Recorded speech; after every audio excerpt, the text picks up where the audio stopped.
এই দেশটা মুসলমানের দেশ। আমরা এই দেশে ভাড়াটিয়া নই, এই দেশে পাসপোর্ট নিয়ে আসি নাই। 16 বছর যারা জুলুম করেছে, অত্যাচার করেছে, যারা আলেমদের নবীর আশিকদেরকে গণহত্যা চালিয়েছে, তাদের বিচার এই দেশের মাটিতে করতে হবে। মাহফিল বন্ধ করে দিল, কোরআনের কথা বলা যাবে না। তুমি কোন ছাগল? পুলিশ প্রশাসনকে পরিষ্কার ভাষায় বলতে চাই, বেয়াদবি অনেক করেছে তোমাদের ভাইয়েরা। বর্তমান যারা স্থানীয় প্রশাসনিক কর্মকর্তা, কেউ যদি এইরকম বেয়াদবি করে তার হাত কেটে ফেলার জন্য তৈরি করতে হবে। কাউকে আর ছাড় দেওয়া হবে না। রক্ত অনেক দিয়েছে, আর রক্ত দেব না। প্রতিটা রক্তের বদলা নিতে হবে।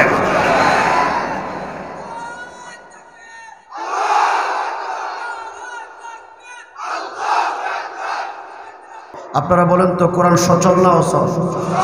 কোরআন অসল বলার কোনো দৃষ্টতা যদি এই দেশে কোনো কুলাঙ্গারের বাচ্চা তা দেখায়, আমরা কি করে বসে থাকবো? এই নাস্তিকদের বিরুদ্ধে আমরা আন্দোলন করেছিলাম। তারা বলেছিল আল্লাহ বলতে নাই। আল্লাহ আছে না নাই? আল্লাহ নিজেই বলেন, আমি যে আসি এটা তোমাকে গবেষণা করার জন্য দূরে যাওয়ার দরকার নাই। ওফি আনফুসিকুম আফালা তুবসিরুন, তুমি তোমার 3.5 হাত এই শরীরের দিকে তাকাও, খেয়াল ফরমাই এদিকে।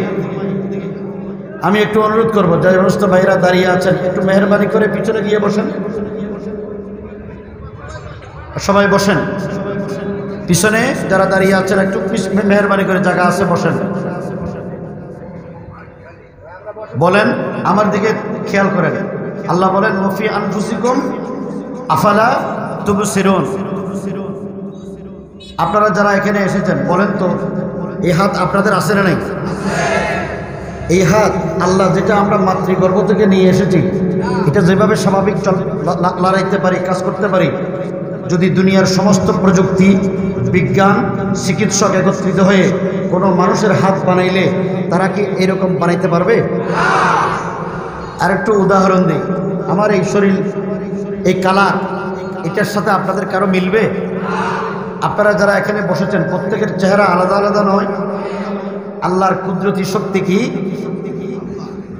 এটা প্রমাণ করার জন্যে দেখেন, আমার এই যে ক্যামেরা এখানে আসছে, এক এক কোম্পানির ক্যামেরা দুনিয়াতে যত সেল হয় সবগুলো একরকম, ঠিক না বেঠিক? এই মাইক স্পিকার যে কোম্পানি বানিয়েছেন সবগুলো একই রকম, এক এক কোম্পানির এক এক রকম, ঠিক না? ফানি যে বিক্রি করে বাংলাদেশের কোম্পানি আছে না নাই? প্রত্যেকটা কোম্পানির বোতল আলাদা আলাদা, ঠিক কিনা?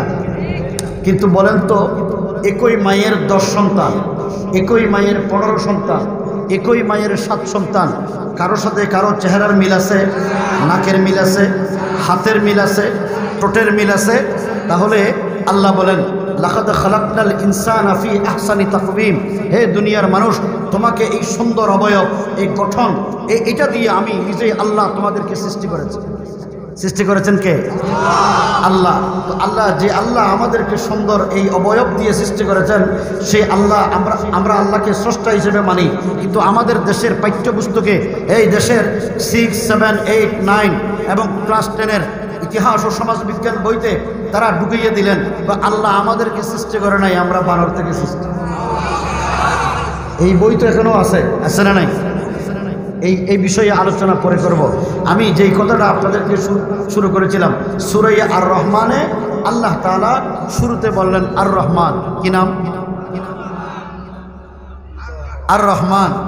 যিনি আল্লাহ, তিনি বলেন না, তিনি আল্লাহ পাকের 99টা নাম হাদিস শরীফে আছে, কিন্তু এর আরো অসংখ্য অগণিত নাম কিতাবের মধ্যে আছে। মুফাসসিরিন, মুহাদ্দিসিন আল্লাহর অসংখ্য নাম লিখেছেন, সিরাতের কিতাবের মধ্যে আছে। কিন্তু 99টা নাম বিখ্যাত। এই বিখ্যাত নামগুলোর মধ্যে প্রথম নাম হলো রহমান। কি নাম? আল্লাহ যিনি রহমান, তিনি। আল্লাহ বলেন আর রহমান, আমি আল্লাহ। আল্লামাল কোরআন, কোরআন শরীফের দিকে খেয়াল করেন। আল্লামাল আর রহমান, আল্লামাল কোরআন।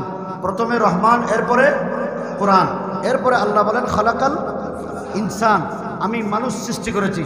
আল্লাহ বলেন আর রহমান, আমি আল্লাহ, আমি রহমান। আল্লামাল কোরআন, তোমাদেরকে কোরআন শিখিয়েছি। এরপরে আল্লাহ বলেন খালাকাল ইনসান, আমি মানুষ সৃষ্টি করেছি। এখানে কোরআন আগে, ইনসান পরে। কিন্তু আল্লাহ তাআলার নিজাম হলো, আল্লাহর নীতি হলো, আল্লাহর বিধান হলো, কানুন হলো, আল্লাহ প্রথমে সৃষ্টি করেছেন আমাদের আব্বা আদমকে। কথা বুঝেন নাই? আল্লাহ প্রথমে সৃষ্টি করেছেন কাকে?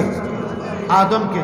সর্বশেষ নবী মুহাম্মদুর রাসূলুল্লাহ খাতামুন নবিয়্যিন সাইয়্যিদুল আম্বিয়া সাল্লাল্লাহু আলাইহি ওয়াসাল্লামের উপরে কোরআন নাযিল করেছেন সবার শেষে।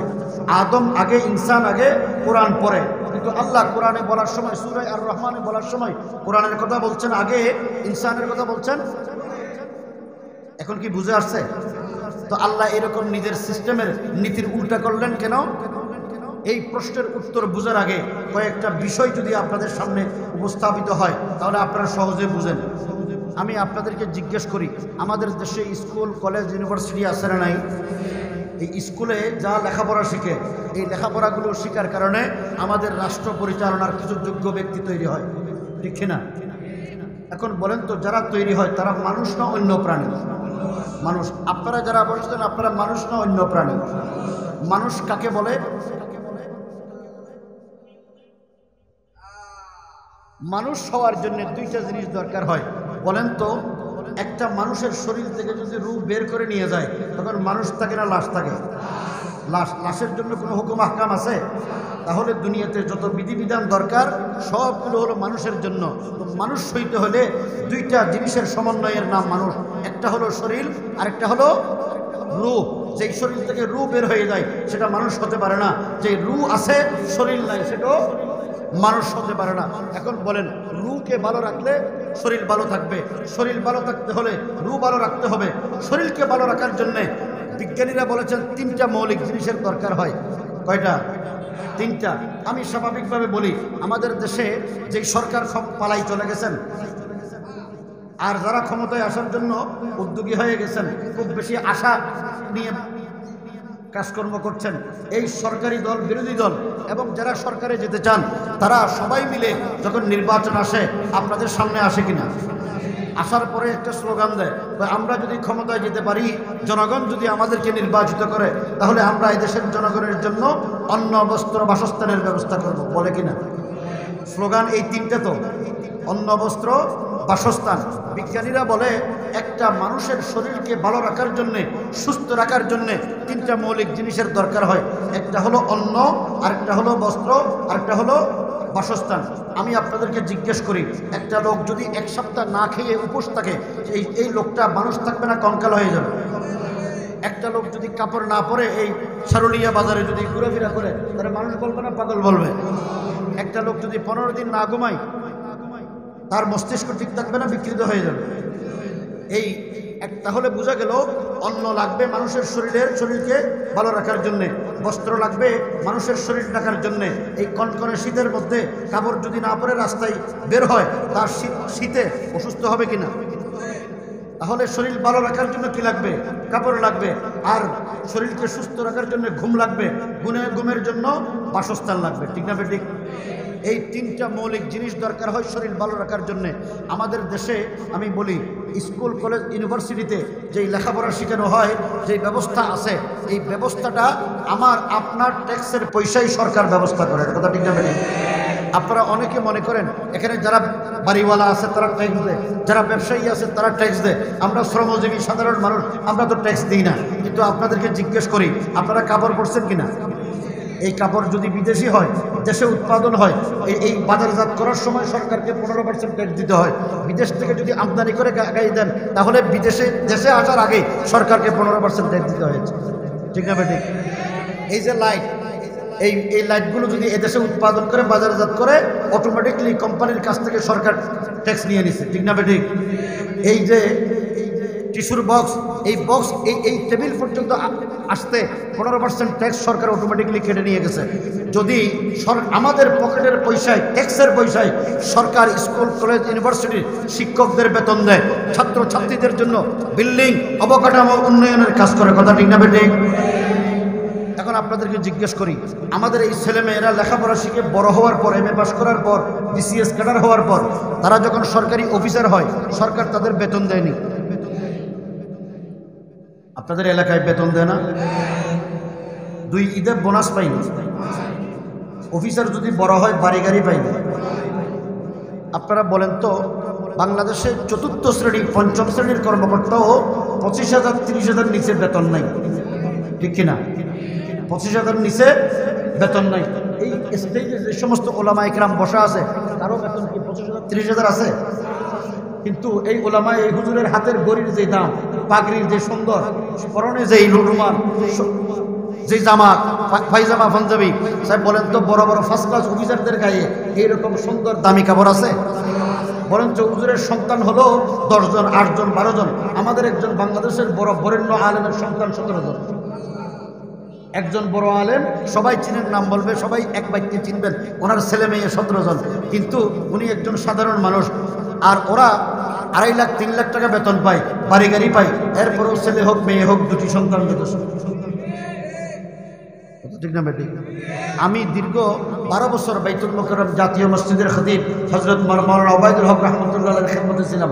প্রতি জুমার সময় দেখতাম সরকারের মন্ত্রী, এমপি, সচিব, আমলা, বিচারপতি, প্রেসিডেন্ট এসে দোয়া চাইতেন। কেন?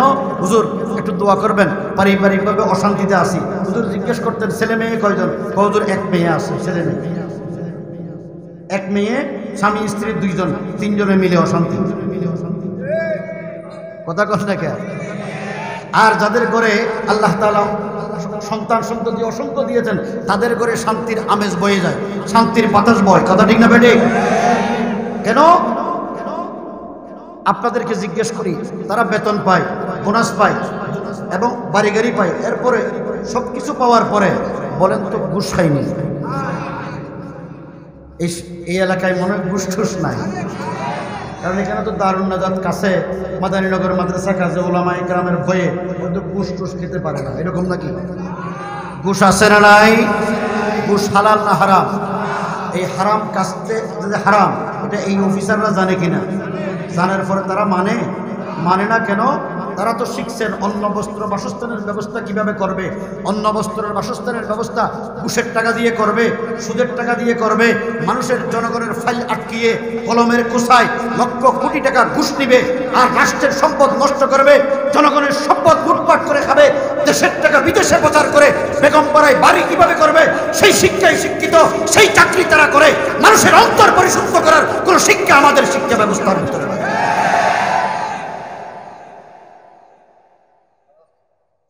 আমাদের একটা রু আছে না নাই? এই রু পরিশুদ্ধ করার কোনো শিক্ষা কি স্কুল, কলেজ, ইউনিভার্সিটিতে আছে? এরপরে তো এখন ছেলে মেয়েগুলো, আপনারা সত্য করে বলবেন, মিথ্যা বলবেন না, বর্তমান জমানায় হাই স্কুল এবং যে সমস্ত ছাত্র ছাত্রীদের বালেগ হয়েছে, এই বালেগা ছেলে মেয়েরা স্কুলে যেভাবে অবাধ মেলামেশা করে, রাস্তাঘাটে হাঁটার সময় একজন আরেকজনের অঙ্গভঙ্গি যেরকম, এগুলি দেখলে লজ্জা লাগে না? লাগে কিনা? এখন এই জালেমরা এদেশ থেকে শাসন তুলে দিয়েছেন, ছেলে মেয়েদেরকে যদি শাসন না করে মা বাবাকে বেইজ্জত হতে হবে, এই দেশটাকে একটা জাহান্নামে পরিণত করবে। এরপরে আমি আপনাদেরকে বলি, বাংলাদেশের যারা সন্ত্রাস করে এরা শিক্ষিত না অশিক্ষিত? যে যত বড় সন্ত্রাসী সে তত বড় নেতা, ঠিক কিনা? কারো বিরুদ্ধে আমরা বলবো না, কিন্তু কেউ যদি সন্ত্রাসী করে, এই দেশের মানুষের উপরে জুলুম করে, তাদেরকেও আমরা ছাড়ব না। আমাদেরকে ভয় দেখিয়ে কোনো লাভ নাই। খালেদ সাইফুল্লাহ আইয়ুবী সাহেব, আমি একসাথে জেলে ছিলাম, মাওলানা মামুনুল হক সাহেব, জুনায়েদ আল হাবিব সাহেব, দেশের শীর্ষ পর্যায়ের 2100 আলেমকে, 2100 আলেমকে বিনা কারণে মিথ্যা হয়রানিমূলক ষড়যন্ত্রমূলক মামলা দিয়ে এই ফ্যাসিস্ট জালেমরা জেলখানায় নির্যাতন নিপীড়ন চালিয়েছে। কিন্তু এই দেশের উলামা ইকরাম এত নির্যাতন নিপীড়নের পরেও কেউ মাথা নত করে নাই, তাদের সত্য চক্ষুকে কেউ ভয় করে না। আমাদেরকে ভয় দেখাই লাভ। আমি 51 দিন রিমান্ডে ছিলাম, 2 বছর জেলে ছিলাম, 2 বছর। এই কথাগুলো ব্রিটিশ বেনিয়া গোষ্ঠী, সাম্রাজ্যবাদী ইংরেজরা এই দেশের আলেমদের উপরে এত অত্যাচার করেনি যে অত্যাচার এই ফ্যাসিস্ট জালেমরা 2021 সালে আলেমদের উপর করেছে। খালেদ সাইফুল্লাহ আইয়ুবী সাহেব অসুস্থ ছিলেন হাসপাতালে, জেলখানায় কোনো চিকিৎসা পাই।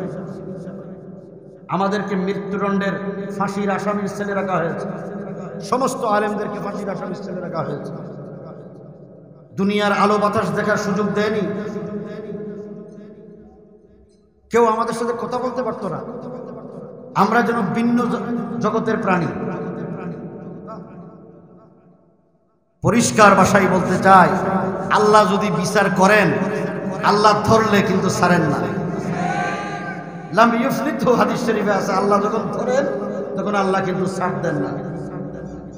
আমরা দেখেন আল্লাহ কি বিচার করেন। 2013 সালে শাপলা চত্বরে হাজার হাজার আলেমরা গুলিবিদ্ধ হয়েছে। 1,54,000 গুলি বন্দুকের নল থেকে বের হয়ে এই দেশের নবীর ওয়ারিস উলামায়ে কেরাম, আলেম, মুহাদ্দিস, মুফাসসির, তালেব ইলম, নবীর আশিকদের বুকে বিদ্ধ হয়েছে, তারা বিদ্ধ করেছে। এরপরে পার্লামেন্টে দাঁড়িয়ে উপহাস করে ওই হেফাজতিরা রং মেখে রাস্তায় শুয়েছিল, বলে নাই? এরপরে তার মন্ত্রীরা বলল ওই হেফাজতিরা সুবহানাল্লাহ পড়তে পড়তে ফালাই গেছে, বলছে কি না? আর আল্লাহর বিচার দেখেন, হেফাজতিরা আছে না নাই? নবীর ওয়ারিসরা আছে না নাই? আপনারা আশিকে রাসূলরা দেশে আছেন না নাই? কিন্তু যারা এই ফেরাউনের মতো অহংকার করেছে তারা আজকে কোথায়? তিনি তো এমন ফালাইছেন যে নিজের পরনের কাপড় ছাড়া কিছু নিয়েও যেতে পারেননি। কাকুতি মিনতি করেছিলেন যে আমি একটু কিছু খেয়ে যাই, তারা বললেন যে খাওয়ার টাইম নাই, কিছুক্ষণ পরে গণভবন দখল করব। বিচার হইল নি? বিচার হইছে নি? যারা অত্যাচার করেছে, মাহফিল করতে দেয় নাই, আজকে তারা কোথায়? বাড়ি চালান দিয়েও তো খুঁজে পাওয়া যায় না। আপনাদের এই নারায়ণগঞ্জের খেলা হবে, খেলোয়াড় কোথায়? খেলা আছে? খেলোয়াড় তো নাই। আল্লাহ যখন ধরে এই সমস্ত বেঈমান আর খোদাদ্রোহীদেরকে ইন্দুরের মতো গর্তে ফেলাতে বাধ্য হবে, তারা মাথা তুলে কাঁদতে পারে।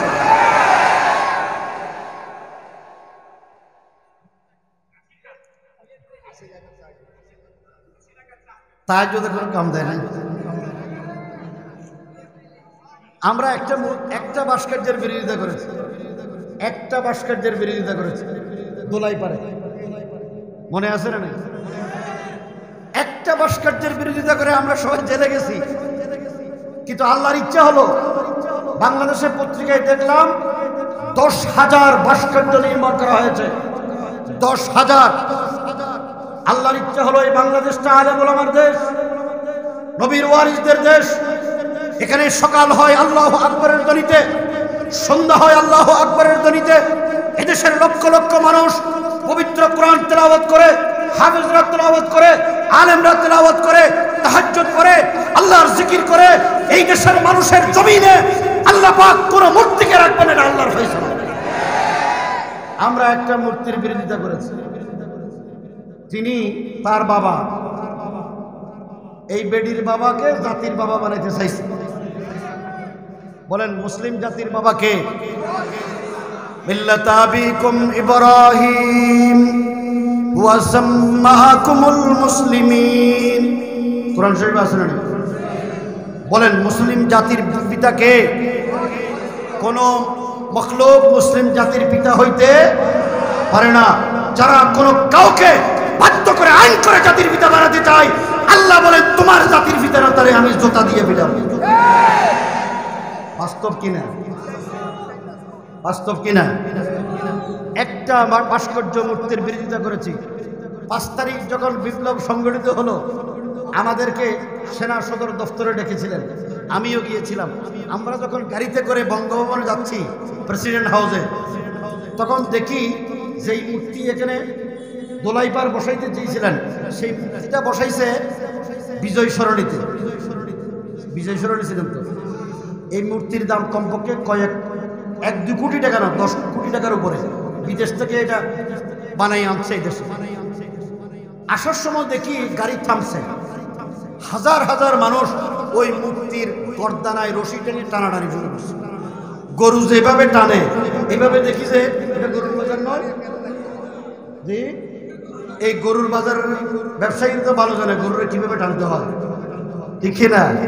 এখানে দেখি জাতির ভিতরে গরুর রশি দিয়ে টানে, দেখেন নাই আপনারা? এরপরে বুলডোজার দিয়ে জাতির ভিতরে গুতাই, জাতির ভিতরে গুতারি খায়। আল্লাহ আছে না নাই?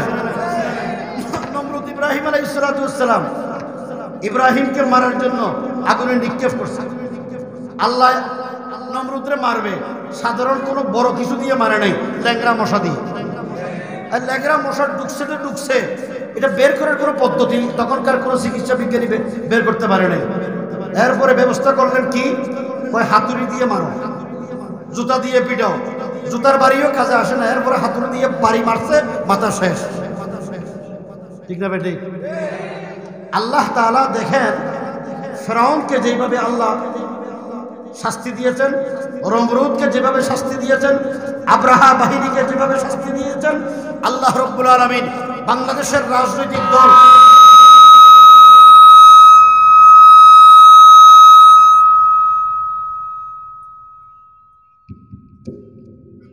আল্লাহর শাস্তি দেখেন। বাংলাদেশের বড় বড় রাজনৈতিক দল 16 বছর কিছু করতে পারে নাই। আল্লাহ বলো যে লেডি ফেরাউনকে আমি আল্লাহ এমন বাহিনী পাঠাবো, তারা এখনো বালেগ হয় নাই।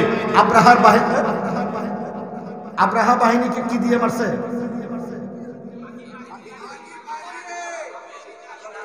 ছোট ছোট আবাবিল পাখি দিয়ে। পাখির মুখে কণা ছিল।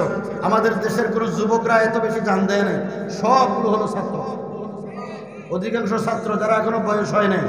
আল্লাহ এদেশে এই ছাত্রদেরকে নামাই আবাবিল ফাঁকি বানাই দিয়েছে। ঠিক না বেটি? একটা মুফতির বিরোধিতা করেছি, আল্লাহ রাব্বুল আলামিন বাংলাদেশের 10,000 মুফতিকে নাই করে দিয়েছে। আল্লাহ আছে না নাই?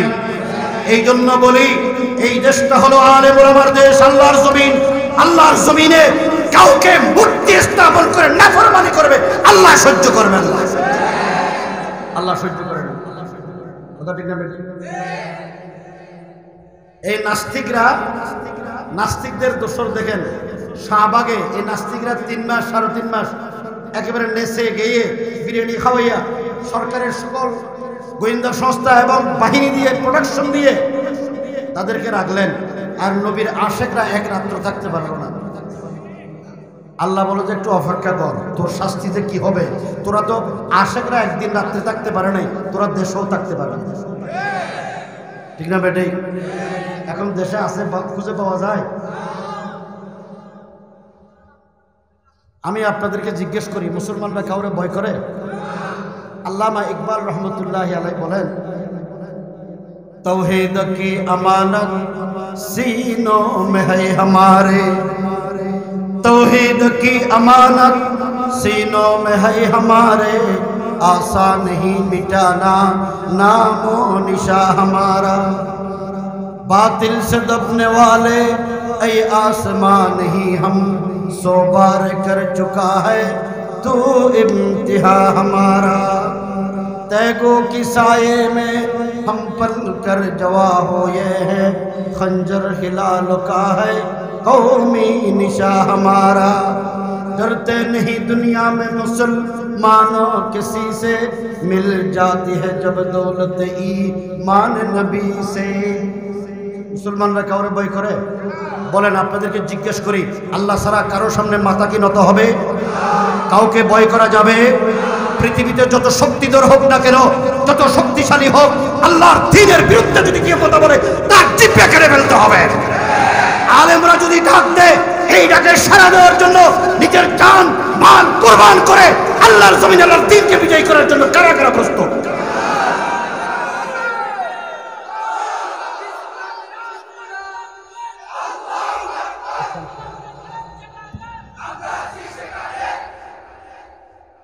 সংগ্রামী উপস্থিতি, কথা সাফ সাফ, এই দেশটা মুসলমানের দেশ। আমরা এই দেশে ভাড়াটিয়া নই, এই দেশে পাসপোর্ট নিয়ে আসি নাই। 16 বছর যারা জুলুম করেছে, অত্যাচার করেছে, যারা আলেমদের নবীর আশিকদেরকে গণহত্যা চালিয়েছে, তাদের বিচার এই দেশের মাটিতে করতে হবে। মাহফিল বন্ধ করে দিল, কোরআনের কথা বলা যাবে না। তুমি কোন ছাগল? পুলিশ প্রশাসনকে পরিষ্কার ভাষায় বলতে চাই, বেয়াদবি অনেক করেছে তোমাদের ভাইয়েরা। বর্তমান যারা স্থানীয় প্রশাসনিক কর্মকর্তা, কেউ যদি এইরকম বেয়াদবি করে তার হাত কেটে ফেলার জন্য তৈরি করতে হবে। কাউকে আর ছাড় দেওয়া হবে না। রক্ত অনেক দিয়েছে, আর রক্ত দেব না, প্রতিটা রক্তের বদলা নিতে হবে।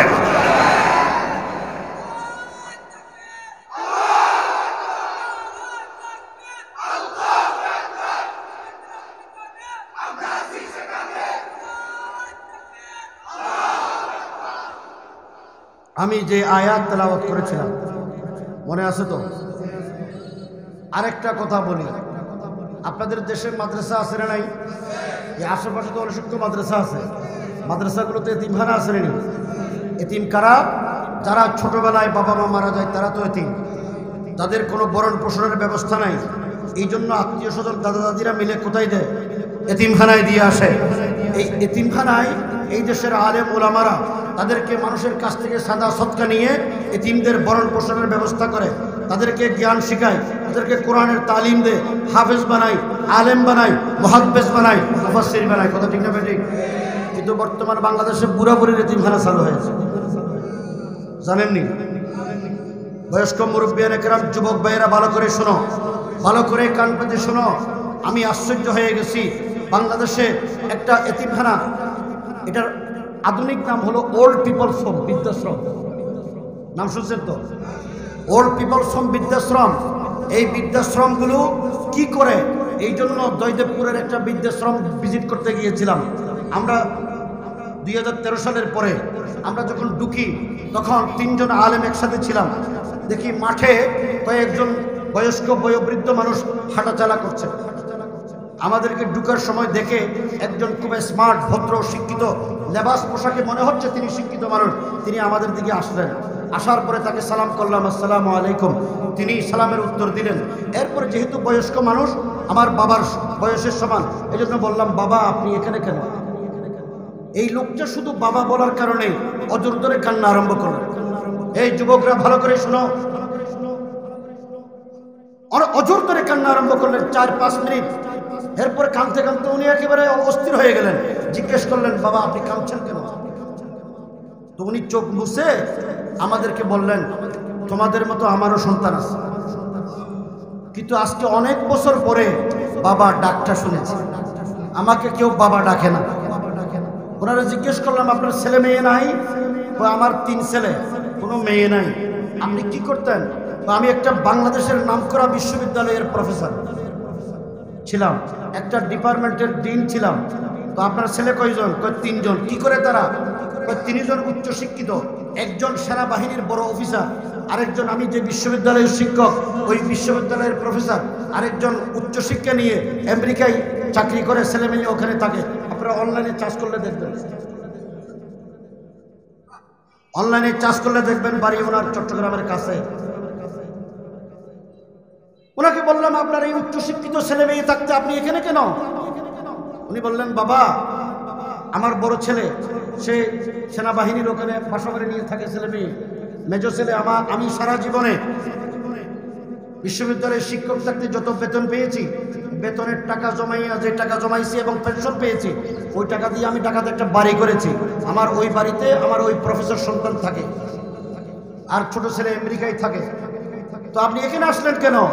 বাড়ি থাকতে আপনার সন্তানগুলো এই উচ্চ লেভেলে থাকতে। তিনি বললেন, আমার কয়েক বছর আগে আমার স্ত্রী মারা গেছে। আমার স্ত্রী মারা যাওয়ার পর আমার বড় ছেলে তাকে বিবি বাচ্চা নিয়ে সেনাবাহিনীর ক্যান্টনমেন্টের ভিতরে, ছোট ছেলে থাকে বিদেশে, মেজো ছেলে যে বিশ্ববিদ্যালয়ের প্রফেসর সেই ছেলে এবং তার স্ত্রী মিলে আমার স্ত্রী মারা যাওয়ার পর জোর জবরদস্তি করে আমাকে এই বৃদ্ধাশ্রমে বনবাস দিয়ে গেছে।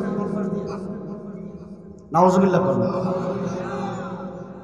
আপনারা বলেন তো, যেই বাবা বিশ্ববিদ্যালয়ের শিক্ষক তিনি তো সমাজের দামি মানুষ, বলেন দামি মানুষ না? যেই বাবার সন্তান সেনাবাহিনীর অফিসার, যেই বাবার সন্তান বিশ্ববিদ্যালয়ের শিক্ষক, যেই বাবার সন্তান আমেরিকায় উচ্চ ডিগ্রি নিয়ে লেখাপড়া শিখে চাকরি করে, তারা সাধারণ শিক্ষিত না উচ্চশিক্ষিত? উচ্চশিক্ষিত বাবার উচ্চশিক্ষিত সন্তান যারা দুনিয়াতে এখনো আছেন, এই উচ্চশিক্ষিত সন্তানগুলো বৃদ্ধ বয়সে নিজের বৃদ্ধ বাবাকে যারা বৃদ্ধাশ্রমে বনবাস দেয়, এই উচ্চশিক্ষিত সন্তানগুলো সুসন্তান না কুসন্তান? বলেন তো, এই কুসন্তানগুলো মাদ্রাসায় তৈরি হয়েছে, দারুন নাজাতে, কওমি মাদ্রাসায়, মাদারীনগরের পিসা হুজুরের খানকায়, তাবলিগ জামাতে, হ্যাঁ কোথায়? বলেন না কোথায়? আরো শুনবেন, আরো জঘন্য আশ্চর্য কথা আছে। ওনার এই কথা শোনার পরে ম্যানেজারের কাছে গেলাম, ম্যানেজার সাহেবকেও জিজ্ঞেস করলাম এই কারণে যে আমাদের এলাকায় তো অনেক বুড়ো বুড়ি আছে যাদের কোনো ছেলে মেয়ে নাই, দোকানপাট নাই, ব্যবসা বাণিজ্য নাই, সম্পদ নাই। এইরকম কিছু বুড়ো বুড়িকে যদি এখানে রাখতে পারি তাহলে সব পাবো, তারাও খুশি হবেন।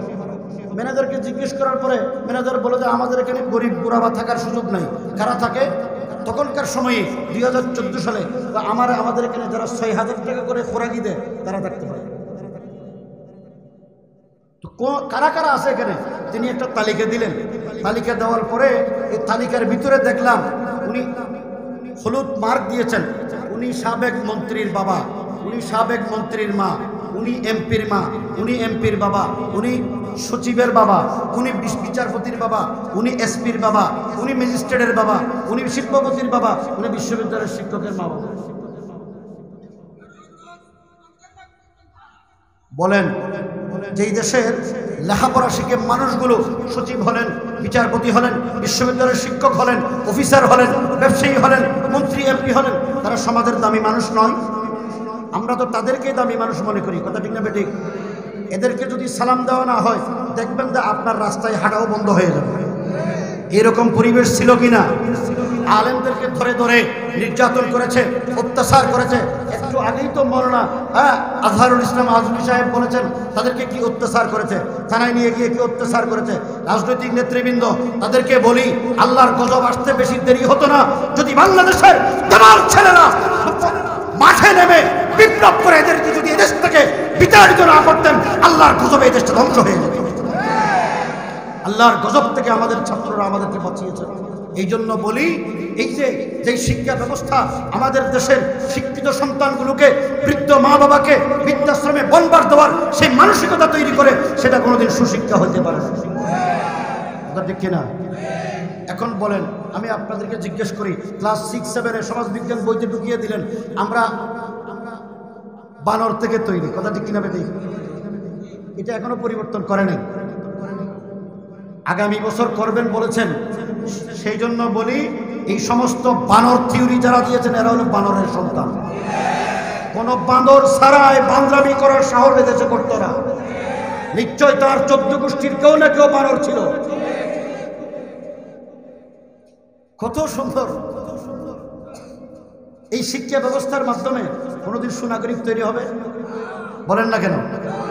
আরো আশ্চর্য, বাংলাদেশের 2013 সালে যারা নাস্তিক, আমাদের কাছে নাস্তিকদের তথ্য আছে, সমস্ত ডকুমেন্ট আমাদের কাছে আছে।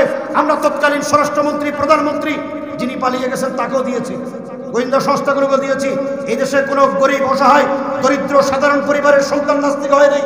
নাস্তিক হয়েছে সবগুলো উচ্চবিত্ত, উচ্চশিক্ষিত পরিবারের সন্তান। এদেশের মন্ত্রীও তো নাস্তিক, লতিফ সিদ্দিকী। কথা কন নাকি? লতিফ সিদ্দিকী বাংলাদেশের মন্ত্রী ছিল না? এই লতিফ সিদ্দিকী আস্তিক না আস্তিক? এদেশের মন্ত্রী এমপি নাস্তিক টাকলু। জি, নাম জানেন তো? এদের নাম জবানে নিলেও তো কবিরা গুনাহ হবে। এটা উজু করে ফাঁক করতে হবে। এদেশের এমপি নাস্তিক, এদেশের বিচারপতি নাস্তিক। এই যে কয়েকদিন আগে ধরা পড়লো বর্ডারে, দেখেন আল্লাহ বিচার কি করে। সে সবার টকশোতে ঝাড়ে আর ইচ্ছা মতো রায় দেয়। আল্লাহ বলে তোরে তোর গলায় আমি দড়ি লাগাবো, দেখাইছে গামছা। হ্যাঁ, 116 জন আলেমের বিরুদ্ধে দুদকে মামলা করছে এই শয়তান। আল্লাহ বলে যে তোরে যে এমন মামলায় ফাঁসামো, আলেমরা সব বাদ, এখন সে নিজে ফেসে গেছে। ঠিক না বেঠিক? নাম জানেন তো? মানিক্য সোরা। জি, আরেকজন হলো বড় বড় কথা বলতো, মুরগি সোরা। কোথায় আছে? আরে মিয়া জোরে কর না, কোথায় আছে? ভয় লাগে নাকি? এই জন্য আল্লাহর কসম করে বলি, যেই দেশের চোর ডাকাত মন্ত্রী এমপি হয়, হযরত শেখ সাদি রহমাতুল্লাহ আলাইহি বলেন, গরবা মেরো সকজেরো মোশ দরবা মে কুনাত, গরবা মেরো সকজেরো মোশ দরবা মে কুনাত, ইতনি আরকান দৌলত মুলকরা ওয়রা কুনাত। আচ্ছা যদি বলেন বিলাই অথবা শিয়ালের যদি আমির বানায় রাষ্ট্রপ্রধান, আর উজির আজম যদি কুত্তা হয়, কুকুর,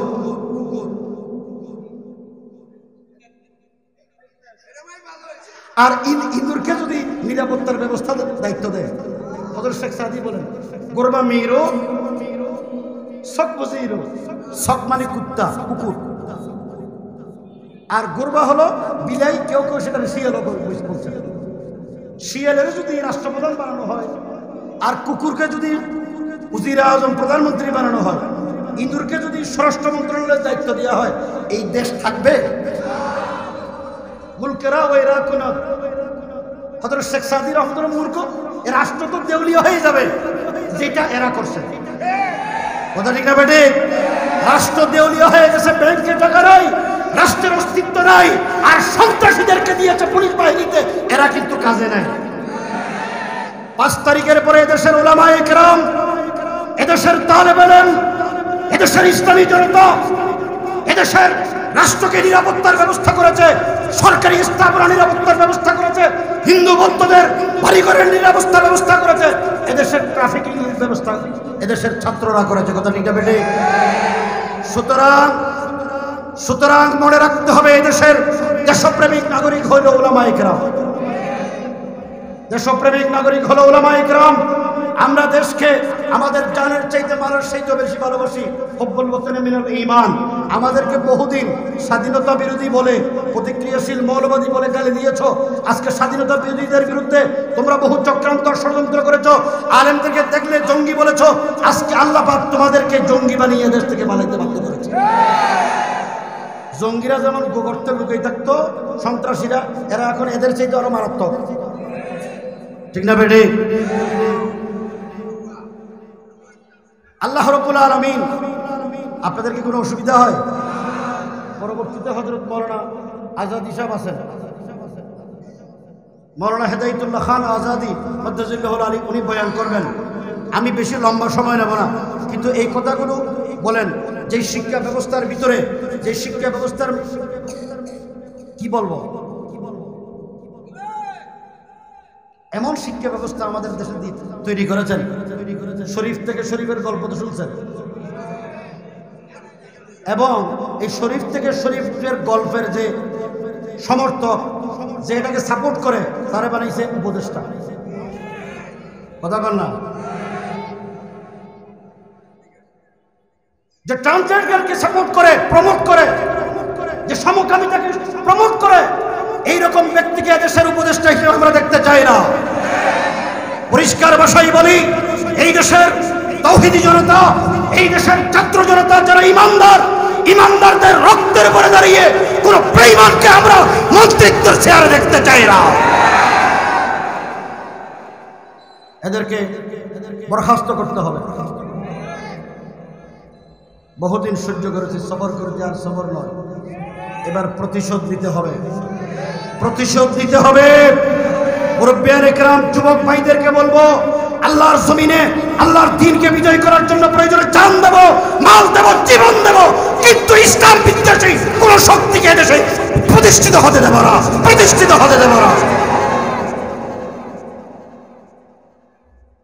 আমি যে আয়াত কারিমা তেলাওয়াত করেছি, এই আয়াত আল্লাহ রাব্বুল আলামিন দুনিয়ার মানুষদেরকে এই কথা বুঝাইতে চেয়েছেন, যেই শিক্ষা ব্যবস্থার কারণে, যেই শিক্ষা ব্যবস্থার কারণে নাস্তিক তৈরি হয়, যেই শিক্ষা ব্যবস্থার কারণে মা বাবার বৃদ্ধ বয়সে বৃদ্ধাশ্রমে পাঠায় যেই সমস্ত ছেলে মেয়েরা, যেই শিক্ষা ব্যবস্থার কারণে ঘুষখোর তৈরি হয়, সুদখোর তৈরি হয়, দুর্নীতিবাজ কর্মকর্তা তৈরি হয়, এই শিক্ষা ব্যবস্থা আমূল পরিবর্তন করতে হবে।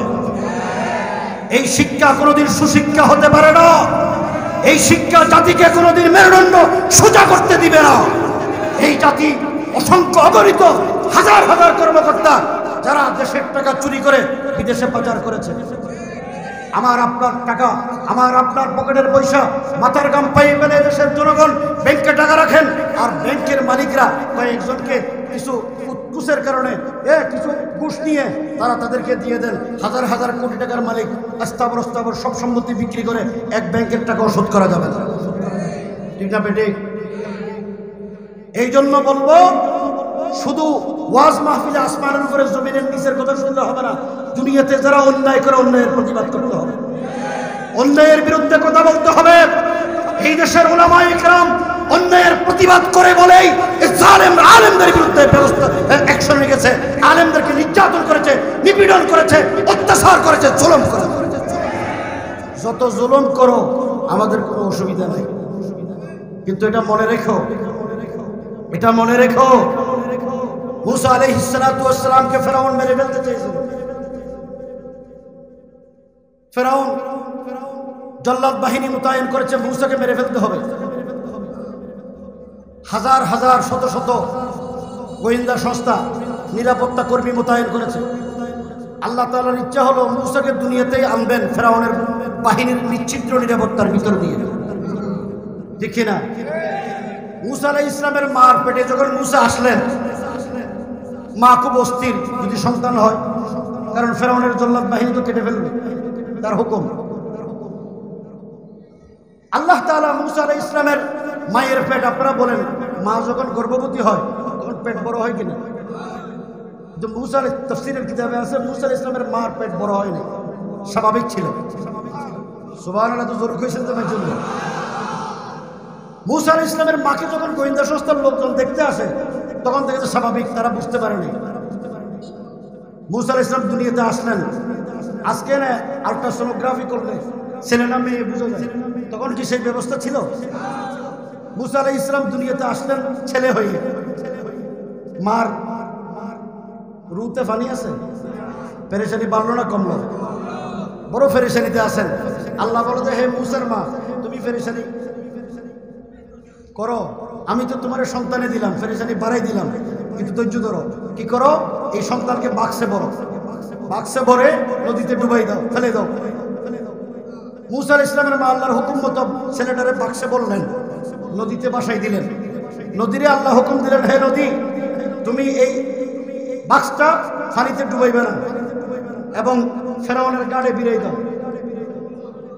মুসা আলাইহিস ইসলামের মার পেরেশানি বাড়লো না কমলো? চিন্তা বেশি বেশি হলো না? সন্তান তো একেবারে জ্বলন্ত ফেরাউনের গাড়ে গিয়ে বিরছে, তাহলে তো আর বাঁচার কোনো সুযোগ নাই। ফেরাউনের জল্লাদ বাহিনী মুসা আলাইহিস ইসলামের বাক্স পাইছে, পাওয়ার পরে কেটে ফেলবে। এই মুহূর্তে বিবি আসিয়াকে খবর দিছে কাজের বুয়ারা।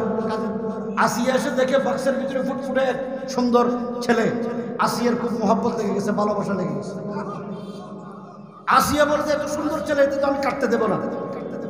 জল্লাদ বাহিনী বলে তোমার স্বামী মিশরের প্রেসিডেন্ট, ফেরাউনের হুকুম, এটাকে কেটে ফেলতে হবে।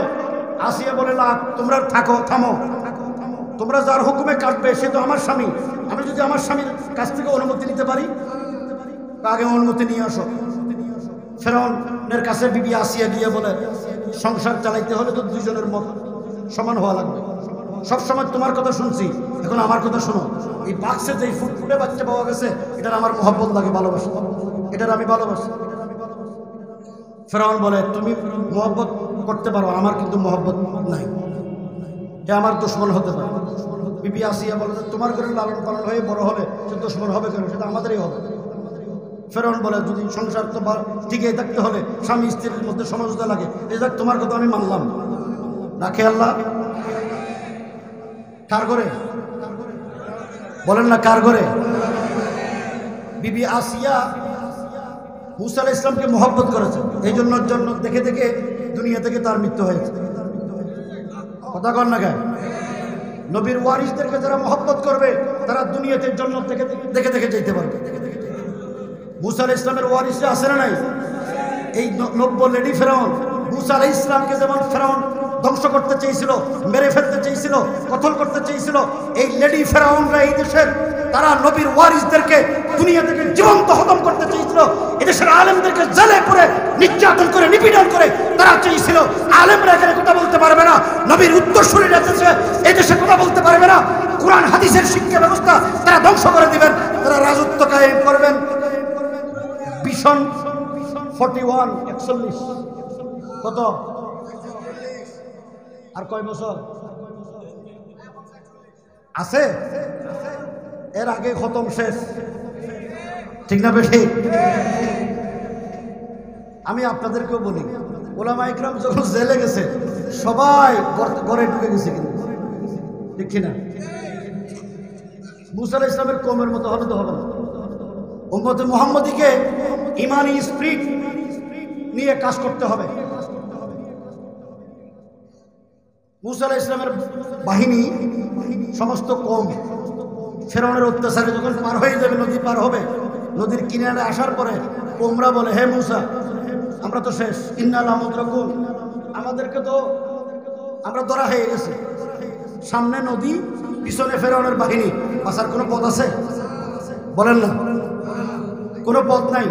মুসা আলাইহিস সালাম বলে, ইন্নাল হায়াতা ওয়াল মামাতা লিল্লাহি রাব্বিল আলামিন, আমাদের হায়াত মতের মালিক তো আল্লাহ, নদীও আমাদেরকে ডুবাইতে পারবে না, ফেরাউনের বাহিনীও মারতে পারবে না। আল্লাহ যদি আমাদের হায়াত মতের মালিক হয়, নদী ডুবাইতে পারবে? ফেরাউনের বাহিনী, ইল্লেডি ফেরাউনের বাহিনী মারতে পারবে? বাংলাদেশের একজন আলেম, এই সোনারগাঁর মাওলানা ইকবালকে জেলখানায় অত্যাচার নির্যাতন করে হত্যা করা হয়েছে, খুন করা হয়েছে, শহীদ করা হয়েছে। আজকে পরিষ্কার ভাষায় বলতে চাই, একজন আলেম সাঈদ ইবনে জুবাইর রাদিয়াল্লাহু তাআলা আনহুকে যখন সাঈদ ইবনে জুবাইরকে হাজ্জাজ বিন ইউসুফ যখন কতল করছিলেন, সাঈদ ইবনে জুবাইর আল্লাহর দরবারে ফরিয়াদ করেছেন, আয় আল্লাহ, আমার পরে সাঈদ ইবনে জুবাইরের পরে কোন মায়ের সন্তান যেন হাজ্জাজ বিন ইউসুফ কতল করতে না পারে, তোমার কাছে সেই বিচার দিলাম, তুমি তার উপরে সেই রকম অবস্থান মুসল্লত করে দাও। আল্লাহ সাঈদ ইবনে জুবাইরের দোয়া কবুল করেছেন, কোন আর হাজ্জাজ বিন ইউসুফ আর কাউকে কতল করতে পারে? ঠিক না বেটি? তারা চেয়েছিলেন আলেমদেরকে হত্যা করবে, জেলে দিবে, আলেমরা কথা বলতে পারবে না। আল্লাহর ফয়সালা হলো, হাজ্জাজ ইবনে ইউসুফ অত্যাচার করেছে, হাজ্জাজ ইবনে ইউসুফ শেষ।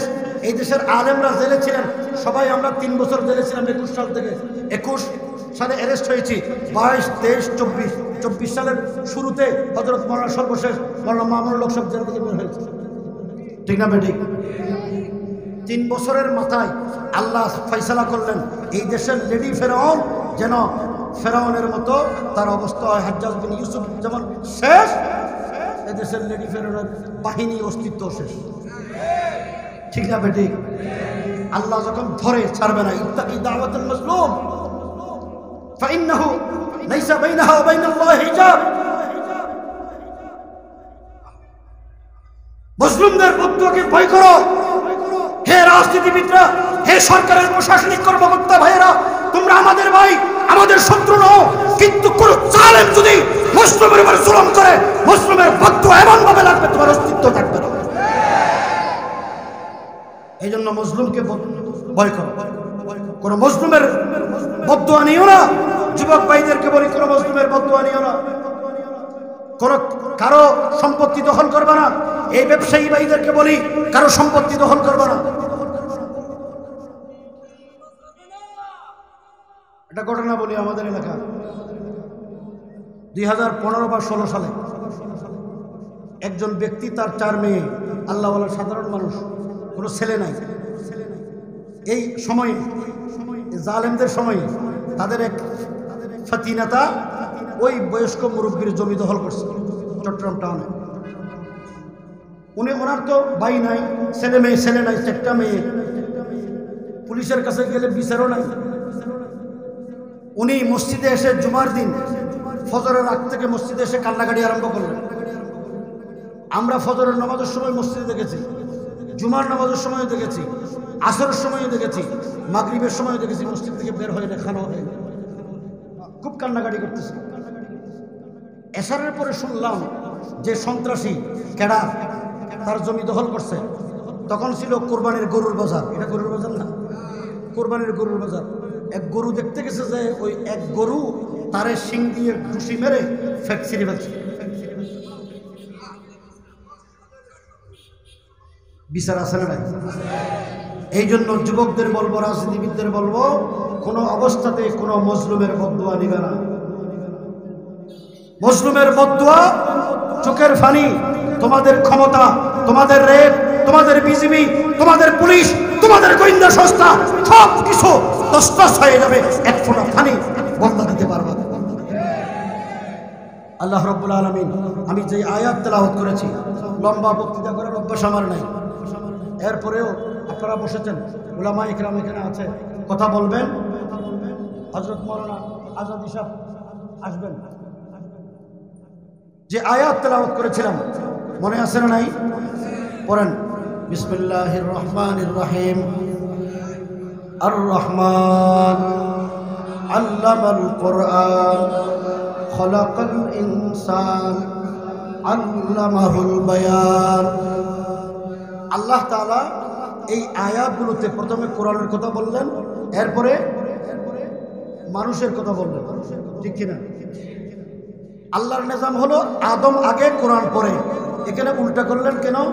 আল্লাহ তাআলা এই জন্য মুফাসসিরিন ইকরাম লিখেছেন, হে দুনিয়ার মানুষ, তুমি শুধু মায়ের পেট থেকে বের হয়ে মানুষ হলে হবে না, তোমাকে আদর্শ নাগরিক, মুমিনে কামেল, একজন খাঁটি ইমানদার আল্লাহর বান্দা হওয়ার জন্য তোমাকে কোরআন শিখতে হবে। কি শিখতে হবে? আচ্ছা বলেন তো, আমাদের ছেলে মেয়েরা যারা কোরআন পড়ে, এখন যারা বর্তমানে আপনারা মুরব্বীরা আছেন, আপনাদের মারা দাদিরা ছিল কিনা? তারা ঘরের বারান্দায় এবং উঠানে কাছারি করে এলাকার ছেলে মেয়েদেরকে কোরআন পড়াইতো। কিন্তু বর্তমান জমানায় আধুনিক যুগ, আমাদের মেয়েরা, আমাদের ছেলেদের বউরা MA pass, BA pass, matric pass ছাড়া বিয়ে তো করায় না। কথা ঠিক না বেঠিক? বলেন তো, এই সব বউরা, সব মেয়েরা একত্রিত হয়ে আগে আপনার দাদি যেভাবে কোরআন পড়াইতো, মশলা মশাইল শিখাইতো, নামাজ পড়তো, সেরকম কোরআন পড়তে জানে? তো আমরা উন্নতি হলাম না অবনতির দিকে গেলাম? এই অবনতি থেকে মুক্ত হওয়ার জন্য আমাদেরকে ঘরে ঘরে কোরআন শিখাইতে হবে। আপনারা বলেন, কোরআন শিখানোর দরকার আছে না নাই? হযরত শেখুল হাদিস আল্লামা জাকারিয়া রাহমাতুল্লাহি আলাইহি ফালসাফায়ে কোরআনের মধ্যে লিখেছেন, যেখানে কোরআন তেলাওয়াত হয়, এই কোরআন তেলাওয়াতের আওয়াজ আল্লাহ পাকের কুদরতি বাতাস উত্তর দক্ষিণ পূর্ব পশ্চিম যে সীমানা পর্যন্ত নিয়ে যায়, ওই সীমানার উপরে আল্লাহ পাকের রহমত নাযিল হয়। এই জন্য বাংলাদেশে হাজার হাজার লক্ষ লক্ষ আলেম ওলামা, মসজিদ, মাদ্রাসা, যেখানে তেলাওয়াতে কোরআন হয়, জিকির হয়, ইবাদত হয়, তাহাজ্জুদ হয়। এই জন্য বাংলাদেশে এত ঘনবসতি হওয়ার পরেও, একটা ক্ষুদ্র দেশে 20 কোটির উপরে মানুষ জনসংখ্যা হওয়ার পরেও আল্লাহ পাক এখানে কোনো খাদ্যের ঘাটতি দেন না। করোনার সময়ে সারা পৃথিবী অস্থির হয়ে গেছে, মোড়ল রাষ্ট্রগুলো অস্থির হয়ে গেছে, কিন্তু বাংলাদেশে কোনো খাদ্যের সংকট হয়েছে? কথা বলেন না। একমাত্র কারণ এই দেশের কোরআনের তালিম বন্ধ হয় নাই, এদেশে কোরআনের চর্চা বন্ধ হয় নাই। বেগুনাহ মাসুম হাফেজে কোরআনরা তেলাওয়াত করার কারণে, আল্লাহর দরবারে গিরিয়া জারি করার কারণে আল্লাহ পাকের রহমত নাযিল হয়েছে। বাংলাদেশের মানুষের জন্য খাদ্যের কোনো অভাব হয়নি, ঠিক না বেটি? সুতরাং কোরআন দরকার আছে না নাই? কোরআন কাদের কাদের দরকার আছে? আপনাদের দরকার আছে তো? ওয়াদা করতে পারবো তো? আমি একটা কথা বলি, আপনারা হাত নামান, ওয়াদা করবেন তো ইনশাআল্লাহ? এখানে যারা বয়স্ক মুরব্বীরা আছেন, দৈনিক কয় ঘন্টা বলেন? দৈনিক কয় ঘন্টা? দৈনিক 24 ঘন্টা। কয় ঘন্টা? একটা দিনে কয় ঘন্টা? ঘুমান কয় ঘন্টা? বলেন না, ঘুমান কয় ঘন্টা? 8 ঘন্টা বা 7 ঘন্টা? আমি ধরে নিলাম 8 ঘন্টা। 8 ঘন্টা 24 থেকে বাদ দিলে আর কয় ঘন্টা থাকে? 16 ঘন্টা। নামাজ কয় ওয়াক্ত? 5 ওয়াক্ত। নামাজে কয় রাকাত পড়তে হয়? সুন্নতে মুআক্কাদা এবং ওয়াজিব সহ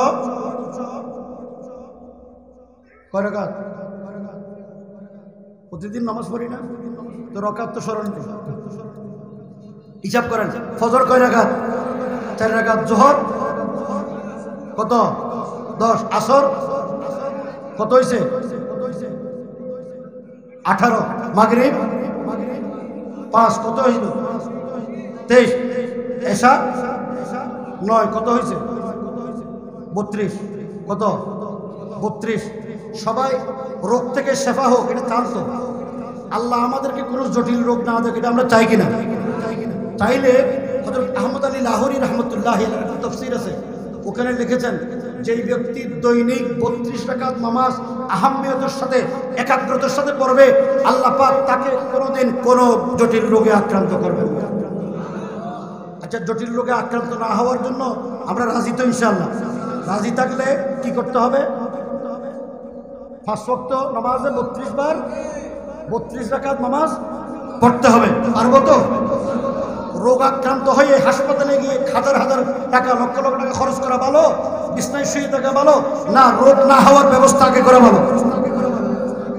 হযরত আহমদ আলী লাহোরী রাহমাতুল্লাহ লিখেছেন, সূরা ফাতিহা কোরআন শরীফে আমরা পড়ি কিনা? সূরা ফাতিহার একটা নাম হলো সূরাতুশ শিফা। কি নাম? সবাই বলেন, সূরাতুশ শিফা।